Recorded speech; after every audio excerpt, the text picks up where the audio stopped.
Hey guys, Silly Ninja here for another Fulham FIFA playthrough part. We're going to kick this episode off with a game against Marseille in the Champions League. They did lose to Valencia, but they've beaten Rubin Kazan, which isn't really that much of a surprise, since Rubin Kazan are shit. If you support Rubin Kazan, I apologise, but let's be honest, your team isn't very good.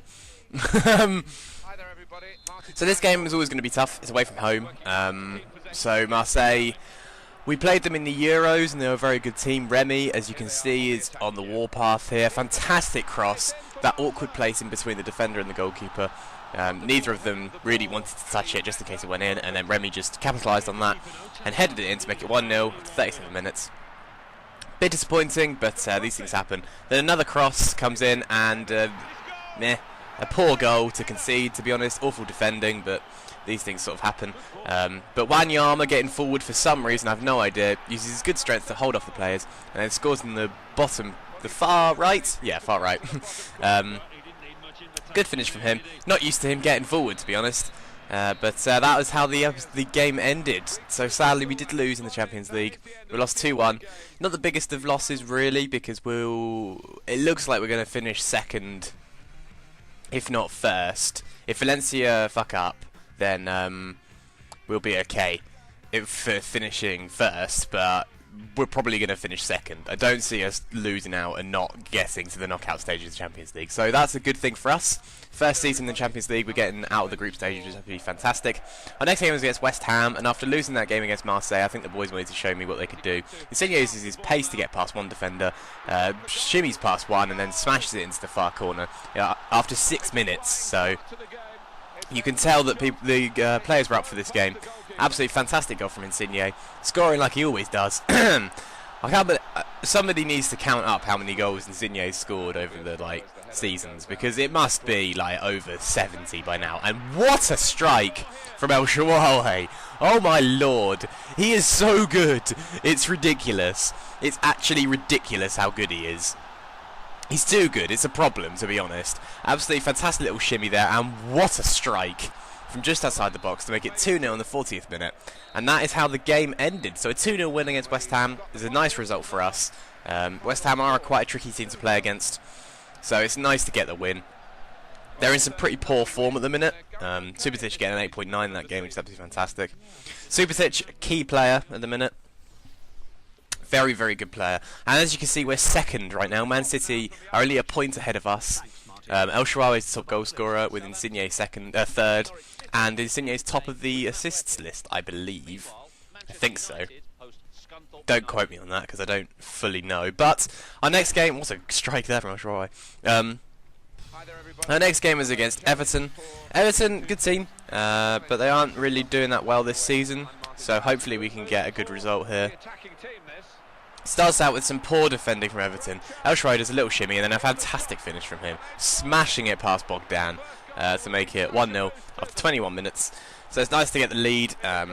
We've been struggling recently with conceding early goals, and that theme seems to carry on for quite some time, which is kind of worrying and quite of a problem. But Zahano does well. He skips past one, uses his balance to keep off Leighton Baines and cuts inside of Johnny Heisinger, and then a fantastic finish from Zahano to make it 2-0 in the 74th minute. This pretty much assured the win. Before this, Everton were sort of going on the attack and you know, bringing all sorts of problems to us, but we luckily got the second goal, and then Sven Bender wins the ball, passes to Insigne, he puts a good ball into Zahano, and then El Shaarawy is finding some space in the middle of the box, so I decide to sweat it and score to make it 3-0 in the 79th minute. He does some flippy flips because he's very excited about scoring a sweaty goal. Pretty disgusting goal, but you know, I needed to get the wins. I needed to get that big 3 points, and then a fantastic ball from, I think that was De Jager, into El Shaarawy. El Shaarawy keeps on running, keeps on running, keeps on running. Cuts inside, uses his balance, and then finds the back of the net somehow. I have no idea how. So that's his hat-trick in the 86th minute to make it 4-0. Brilliant result for us. Absolutely fantastic. Is this at home or away? I didn't actually see. Because if this is away, this is an absolute steal of a result. If this is at home, then it's still a good result. It is away. Oh, wow. What a result for us. Absolutely fantastic performance from the boys. A 4-0 win away from home against Everton. who generally don't concede all that much. El Shaarawy getting a 9.7, but everybody in the team getting over a 7.5, I think, there. So absolutely fantastic all-round performance from the boys. Putting the confidence up, and we've gone into first place because Man City lost that game. So at the minute, in this early stage, we are top of the league. Our scout comes back from Germany with some possible signings. The only one who's really that good is Mali. His potential of 89, which is flipping good. So I decide to reject these two and then continue scouting Mali. I don't think I sign him. No, yeah, there you go. So hopefully he'll develop into something brilliant, and then I'll sign him and he'll become an instant success. Our next game is against Crystal Palace. Now, Crystal Palace, I think, are like 18th, 19th, but they've been in draws, so they must be a little bit higher. They're in some sort of good form for them, getting 3 draws in a row against some fairly tough opposition, so this wasn't really going to be all that easy. They are a shut-up shop team, and I struggled against that. Also, it was in the rain. I suck in the rain. So, it did end 0-0. Very poor result for us. We've probably lost the league. Lost being first for a while because of that result. Probably should have won that, but I don't say it was at Southampton. Now, I have had some problems with Southampton in the past. I have had some problems. They play too well, I feel. Like, Rodriguez is really good, like too good. It's ridiculous. I don't understand why. Misplaced pass there from El Shaarawy. He tries to look fancy and then look like an idiot. But yeah, Southampton are a very good side in this, and I do struggle against them sometimes. But Callis gets a good clearance, Sven Bender, and then we're on the counter-attack with Insigne and El Shaarawy. And really, when El Shaarawy gets this much space, he cuts inside of one defender, he brings it round him, and then smashes it past Al Habsi. He kind of kicks him and tries to kick him in the face, but misses, just as you do. So after 21 minutes, we score. It's a good start for us, really. As I said, I have struggled against Southampton. This is at home, but still, it's a tough game. And the second goal didn't come until the 93rd minute, when their defence was a little bit tired. Nathaniel Klein, oh my god, he's one of the best fullbacks I've ever seen in my life. He's unbelievable. He kept tabs on Insigne the whole game, and that was the one time they let him free, and he scores. So, showing how clinical he is. He has one chance and he scores to make it 2-0, which pretty much guarantees the win for us. But now, seeing as that was in the 93rd minute, there's no chance that they're coming back. So another nice win for us. That means we're on win streak of 3. I don't know why I said that so weird the first time. Win streak of 3, which is absolutely fantastic for us. El Shaarawy getting man of the match in that, which is really, really good. Everton won at West Ham, doesn't really bother me. We then, because it's January now, we get a transfer offer for Insigne for 20 million by Porto. I was like, hell no, don't be ridiculous. So I counter offer a ridiculous amount of money that I know Porto can't afford, because that would be silly. And so I can pretty much keep the player. To be honest, I wouldn't mind losing Insigne if I got like stupid money. Not 24 million, but like 54 million. I'd be happy to lose him for that, because I'd be able to replace him. But not for 24 million. I mean, you can't really replace Insigne for 24 million. He's become a very good winger.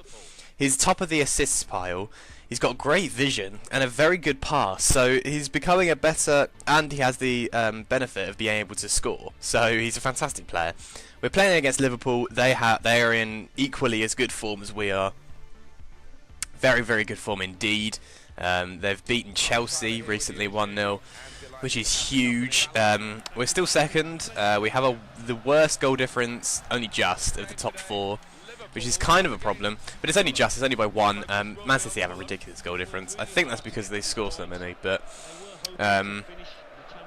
Tevez is on fire this season, so that's probably why. But this game we didn't get off to a very good start. They literally ripped us apart. This passing play was very good. Short, it's precise. Every player knows where they need to be. A very good ball into Glenn Johnson. Glenn Johnson then cuts inside Sven Bender. It falls to Joe Allen, who literally walks around Hangeland and then passes it behind Leno. Awful, awful defending. Absolutely appalling. But, these things happen, I guess. And we went on the attack after that. Sven Bender passes it to Insigne. Insigne has a shot. It comes off the bar, and then Sven Bender's the quickest to react. and then smashes it behind Reina to make it 1-1 in the 37th minute. So I was thinking, right, this is our time. This is our time to come back into this game. It was an unlucky strike from Insigne. It probably should have gone in, but luck wasn't on my side. But then Sven Bender saved it for us. I played John Arne Riise in this game. Can't remember why. I think it was because Kieran Richardson was a bit knackered. So he let... Was that Stuart Downing? I think it was. Got a good ball into Lucas Lavea, and then he just smashed it into the back of the net. And then in the 94th minute, we did one of our classic scoring in the last second. El Shaarawy finds some space and smashes it in the back of the net. Bit of a disappointment that we couldn't win this game, but seeing as Liverpool were in such good form and we were in such good form, it's good that we got a point from this, especially seeing as it was away. This was at Anfield, so this was a good result for us. That's how the game ended. A 2-2 draw. It's a good result for us. Disappointed we didn't get the win, but I mean, 10 points out of 12 is pretty good, to be honest. That's championship winning form. So fantastic play for us. 2-2 draw, really. Really good for us. Spurs winning 5-0, which was huge. We also get an offer for David Stockdale from Crystal Palace, which I don't really care about. I think I'd put the offer up a bit more because I try and get as much money out of players as possible. But that's about it for this episode, guys. So if you enjoyed, please leave a like and subscribe. Next episode, it will be a little different. I'll explain in that episode. Yeah, so I'll see you guys next time. Goodbye.